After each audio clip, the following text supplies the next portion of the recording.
is this idea of universal consciousness. And it was kind of what Einstein was talking about and Tesla was talking about. And, Einstein famously said, the more I study science, the more I believe in God.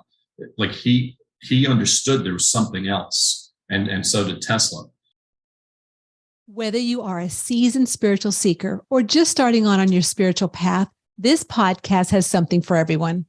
The mission is to inspire enthusiasm for the spiritual part of your journey through unique perspectives around mind, body, and spirit. Join me and other enthusiastic souls as we share weekly episodes of how amazing life is when you embrace the spiritual parts of your journey. This and all episodes can be found on my website, tntspiritworks.com. And if you would like to watch the episodes, please check out TNT Spiritworks YouTube channel. So grab your favorite drink, sit back and relax because another enthusiastic episode starts now.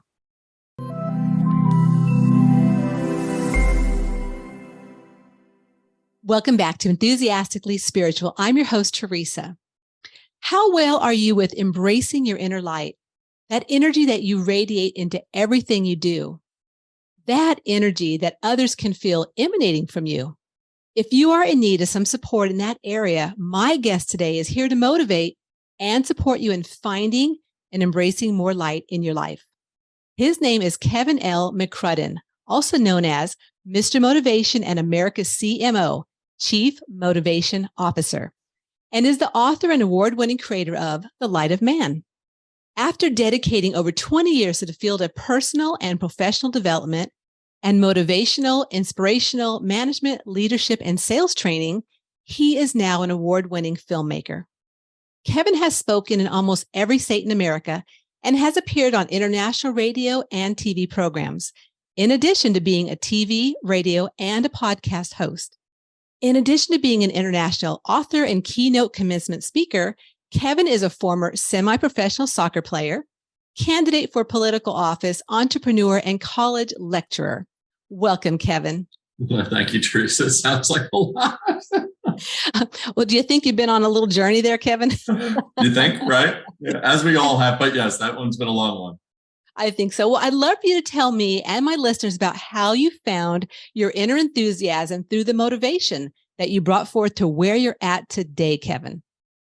Teresa, I think what's interesting is that obviously we all have a journey. And for me, being the youngest of an Irish-American family, my parents came here from Ireland after World War II with my 4 eldest brothers and sisters, and had 4 more here, nice Irish Catholics.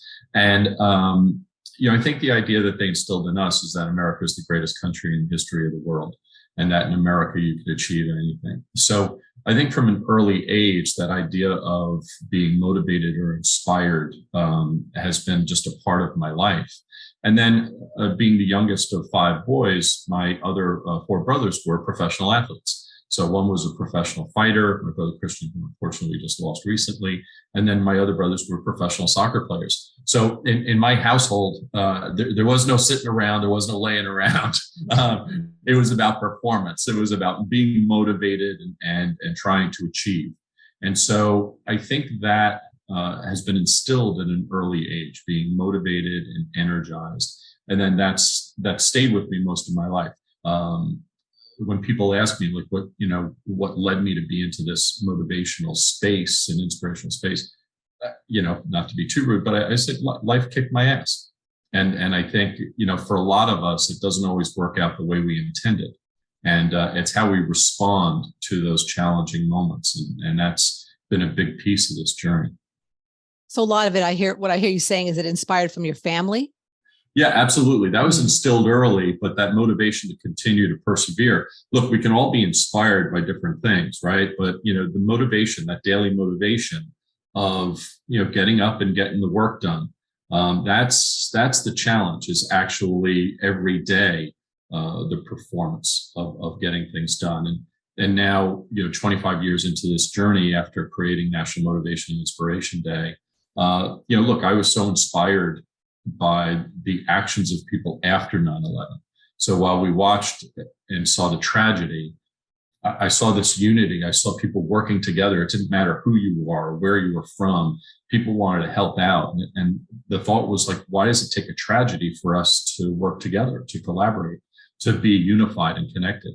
And so that journey now has been, 20 something years of motivating, inspiring, uplifting people, 8 books and audiobooks later. That really has been my focus now for most of my career. I'm really glad you brought up that, and especially around 9/11, because that just came up recently when I was talking to someone, and how, gosh, it was so I mean, like, I believe America is the best country in the world. I do. And I love being American. And there's clearly a reason why I incarnated through America and the energy of America. But after that event of 9/11, like the patriotism and the community, and it was so unique and it was so inspiring. As a matter of fact, during that time, I went to New York City about 6 weeks after the event. I already had something planned, and everyone around me was like, don't go, don't go. Are you kidding me? Go. So we went, and it was the most inspiring event and a more inspiring visit I've ever had, because I've been there since then. But that time frame of America and what we experienced energetic wise was just phenomenal. Yeah, it really is. And I think it's happened several times since then, where there's been events throughout the world. Right now, we look at Ukraine, the unification, people coming together to face these challenges and saying, look, I'm with you, I got your back. And I find, interestingly, as we're talking about light and energy and sharing energy and unification, the light of man is an evolution after my first book, Who Are You?, where I introduced the most significant addition to Maslow's hierarchy of needs in 60 years. So as a trainer who had conducted management and leadership programs, Maslow's hierarchy continued to appear in training materials. And the question for me was always, how can a one-dimensional model represent the complexity of a multidimensional life? And it can't. So that's how I created the multidimensional model of Maslow's hierarchy, the 21st century multidimensional hierarchy of needs. But that top piece, that self-actualized piece, the fulfillment piece, that's the pinnacle. That's the pinnacle of our lives. That's the pinnacle of the human experience, is to be fulfilled, to fulfill that energy and that light and that commonality that we all share. And that's what has led 20 years later to the light of man and this unifying message that we all have in common, and how we should all be embracing it. Oh, I just love it, because that is exactly, it feels like where we're all moving towards, and we have to. I mean, because we're at a pivotal point, and I feel our existence of, the polarities and the differences between, religion or politics or whatever it looks like. We have to have that fulfillment and also that commonality. And like you said, that collective coming together as a unified, consciousness moving forward, because that's the only way we're going to survive. And it's funny, because the other day I was thinking, like, God, do we need another tragedy to come upon, like, to really bring us all together again? And who wants that, right? Well, we're facing it with whatever you want to call it, whether you call it global warming or whether you call it the dying of our planet or whatever it is that you want to define it as. There's something happening, and so you can't ignore it. I think anyone that's ignoring it, like, all these storms and all this stuff that's going on, and essentially the western part of America becoming a desert. Look, there's only so much you can ignore, and so we're in a global battle, and it is something that we all need to be aware of. But what can we do collaboratively? What can we do together? How do we transform, change, transcend? How do we change our behaviors? And one of the things that I talk about in the light of man is this idea of evolution and how we're not really evolving. And I hate to say it, the dumbing down not only of America, but dumbing down of a lot of places around the world, the kinds of things that people watch, the TV shows they watch, the things that they do for entertainment. We're not becoming more sophisticated. We're not evolving. And yet we're being called to evolve. And so people like you that are on sort of the cutting edge, the leading edge of, like, hey, come along here, because there's something else that's calling us. You should probably pay attention to this. And so when we talk about consciousness and awareness, a lot of people just aren't there yet. They're just not there. But do you believe, Kevin, that we're all there? We're all at different places, that as souls, we're not we're not all at the same place energetically. Do you believe that? Oh, absolutely. Absolutely. It's a part of the evolution. I think we all have different journeys. We all have different missions on our time here on the planet. But I think through science and in light of man, we prove this. And obviously it's a conversation that's been going on, is this idea of universal consciousness. And it was kind of what Einstein was talking about, and Tesla was talking about. And, Einstein famously said, the more I study science, the more I believe in God. Like he understood there was something else, and so did Tesla. And so to incorporate that into the movie, I think is powerful in the sense that, look, science is proving this existence. But what I feel proud of was one of the segments in the movie we talk about Native Americans, indigenous people of America, and throughout the world. Is they believe a very fundamental thing, that we're all connected to the planet, to the universe, to everything around it. They may have had multiple gods, and unfortunately, Western Europeans that came here said, no, we have to convert you to Christianity. And so the reality is the more we're learning, the more we understand science and this universal consciousness, the more we can reflect on the Native Americans and indigenous people and say, oh, you were right in the first place. They're pretty damn connected, right, Kevin? But that's their culture. That was their culture. And the thing that's interesting is it reflects or connects to many of the Far Eastern philosophies about life and spirituality, and in India, the idea of Sanskrit and our connectivity to the planet, to the universe. It's not foreign, but I don't know how it got from the Far East to the Native Americans in America without any flights. I don't know of anyone that flew to tell them about it. So kind of amazing. It's kind of like, those what a lot of people talk about, universal truths that permeate between, like, the shamanism, the Indians, the Hindus, wherever, the Native Americans, they all have that universal truth and they bring it forth. And what comes to me too is how they're so connected, a lot of them, to the planet and to the stars. So it's like that, above and below connection. Absolutely. You're absolutely right. So what are some keys that you can leave people with, understanding how to get that fulfillment in their lives, how to motivate themselves to move forward? Because there's a lot going on. I mean, every day there's a lot going on, right? But lately, with a lot of people leaving the planet and a lot of things, still kind of up in the air as to how are things really going to turn out day to day. What are some keys that you give people to help them really feel that inner fulfillment and the motivation to really just keep on going? So I think the interesting thing is that in dealing with my executive coaching clients, the people that I work with closely, look, a lot of them make a lot of money. And here in America, look, that is the sort of underlying motivation, is people are motivated by capitalism. People are motivated by making money. This millennial group seems to have distanced themselves from that. There's, anti-authoritarianism. There's essentially, they're against sort of the status quo, and they are doing some interesting things and making some interesting changes. But the people that I work with that are traditionalists that have made a lot of money in their careers, what they're trying to find now is they're trying to find some peace and some balance. And so that's where what you're doing, what we're talking about, is this coaching of, right, so what's next? And so we all know that money can't buy love or happiness or health. And so when we talk about this sense of inner peace, it starts with prayer and meditation, finding that center, finding not only our core belief system, but our core value.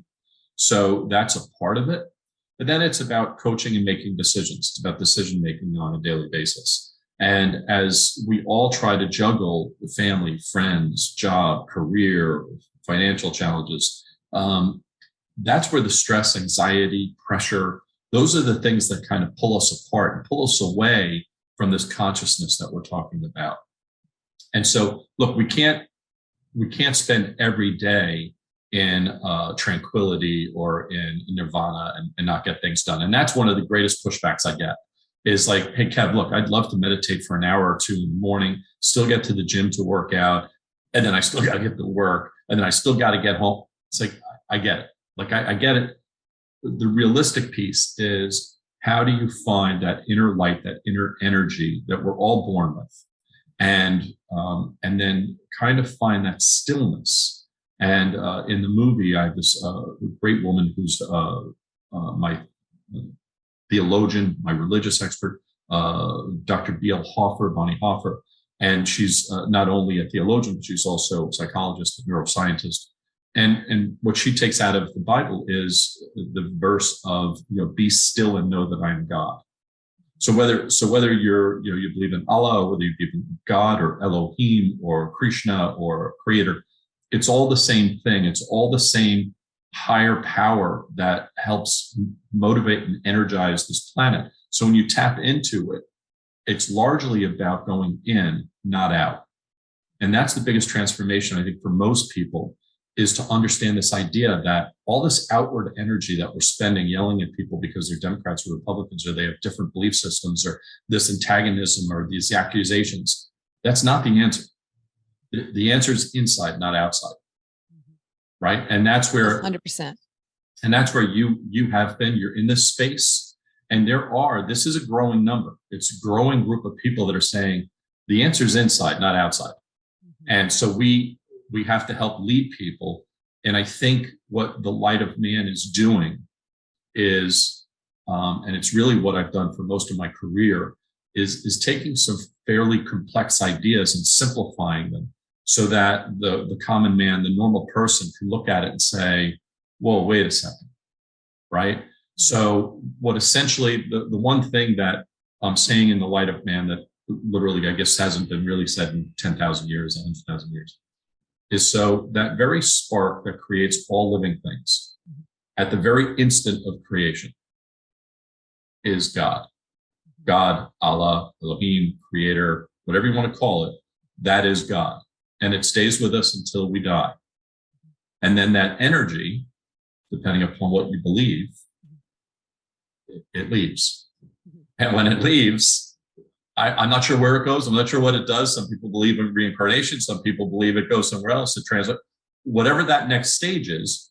But in dealing with the expert in near-death experience, is Dr. Raymond Moody. He's talked to thousands and thousands of people that have at least gone halfway there and then have come back. So the folks that have gone there and saw whatever they saw with light and energy and came back to share it with us, we know that there's at least that far. We know that at least as far as they got through the turnstile or through the front door and then came back, they could tell us at least what they've seen. And so I think all of us embracing that knowledge that we are all truly connected in not only a global consciousness and a string theory, but also as we live here, if we could learn to embrace and respect each other, I think that's the next piece. How do we get people to do it? We came close with COVID.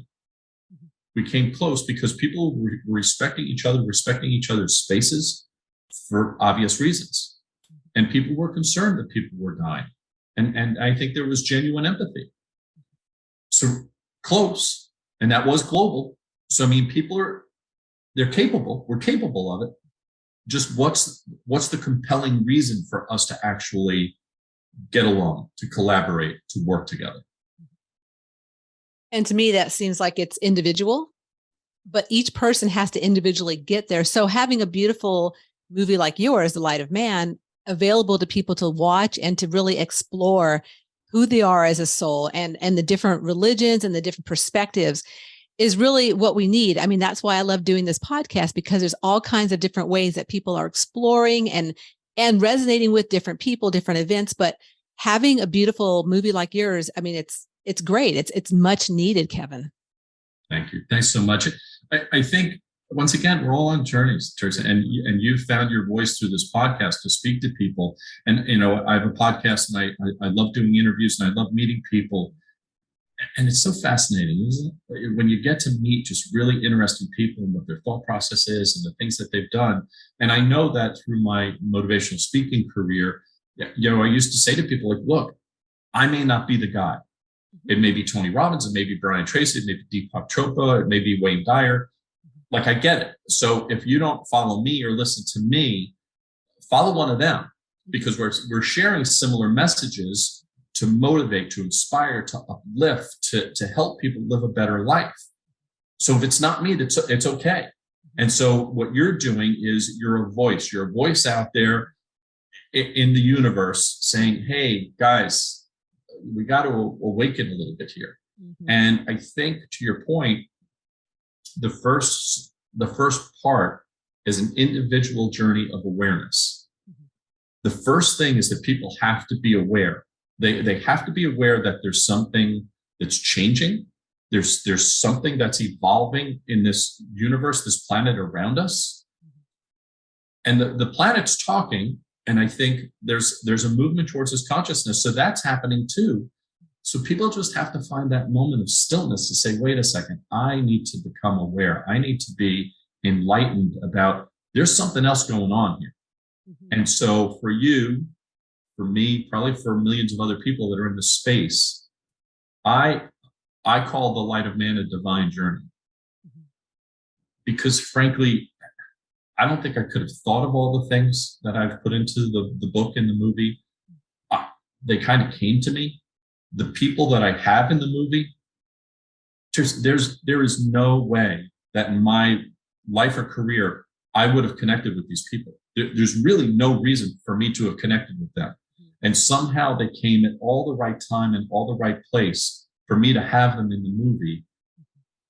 Absolutely divine, right? So I've lived it, right? And someone like you, I know you've lived it. It's just things happen sometimes. It's like, all right, I get it. You're showing off. I get it. Like whatever the energy is, it's like, I get it. Thank you. All right. Right.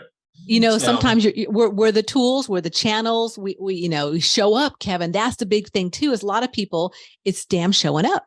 Like you have to show up and be sincere about what you're offering. And you are clearly sincere and very motivated to bring this forth and really help the masses or those that can find it. So let's talk about, is it already available and how can people find this documentary? Yeah, so it's not. So thanks for asking. So the little plug. So the audio book, The Light of Man, is out there. So you can go to Audible to download it. The book really is Dr. Hoffer and I talking about, the Reverend Dr. Hoffer and I really talking about the diversity of religious beliefs and how expansive they are, and then how much we have in common. So if I don't want to say this the wrong way, but if I were to say that there's a battleground with this idea of the light of man, it's about religion. Because people want to embrace and hold on to their personal beliefs, the way they were brought up, the religious beliefs that they have. And it's fine. That's okay. But now I have the movie coming out. And with the movie coming out, it actually incorporates a little bit more. So it's not just the religious piece, it's history, it's science, it's metaphysics, it's quantum physics, it's string theory. And it really now builds on the whole message of, it puts the whole piece together. And so we're finished with the movie. And so now it's literally just waiting to be sold. So who's going to buy it? Is it Netflix? Is it Hulu? Is it, in the movie theaters? So it's exciting, nerve-wracking. The movie itself has taken me approximately about 12 years from concept to completion. And certainly the past 3 years through COVID, really focused energy on getting it done. And I'll tell you, Avalon Media, my producer, Dominic, and his team, Kevin and Fred, and some others, there's just no way I could have done it without them. And that was sort of a divine gift for them to show up in my life to help complete the project. So we'll know within the next month where it could be seen. Beautiful, beautiful. Well, Kevin, I honor you and your process and in your determination to get this out there to the masses. And I'll definitely have the link in the show notes for them to access the Audible book and the book and get that. And then definitely put on the links too, whenever the movie's out there, where to find it at. So Absolutely. I really want to thank you so much for coming on. Your motivation is awesome. I love it. Thank you so much. And in the movie, Teresa, one of the things that I clearly bring up is I embrace our history, the world's history. And one of the things that I embrace is, the ancient wisdom of Sanskrit and India and people. And so one of the ancient words that they use is namaste. And for those of us that practice yoga and meditation, namaste is used a lot. It's that thing of the light in me acknowledges the light in you. But actually, the ancient version of namaste is the divine in me acknowledges the divine in you. And what I'd like to say, and which in the movie I say, is I would like to believe that back then what they meant, the divine, the light of God within me, acknowledges the divine, the light of God within you. So when I say namaste, I acknowledge the light of God within you. And namaste back to you, Kevin. God bless. Thank you so much for having me. I really appreciate it. Hello, everybody. Well, a big thanks again for Kevin for stopping by today and sharing his beautiful, motivational, enthusiastic energy for his new documentary to come, as well as his audiobook and book, The Light of Man. I appreciate him so very, very much. And thanks to all of you for listening in to another episode of Enthusiastically Spiritual. I appreciate all of you also. And make sure that if you've not subscribed, that you do subscribe. Please please share this episode or any other episode that you might have enjoyed with your friends and family. And until next week, just remember that life is too short to not be enthusiastic about your unique journey.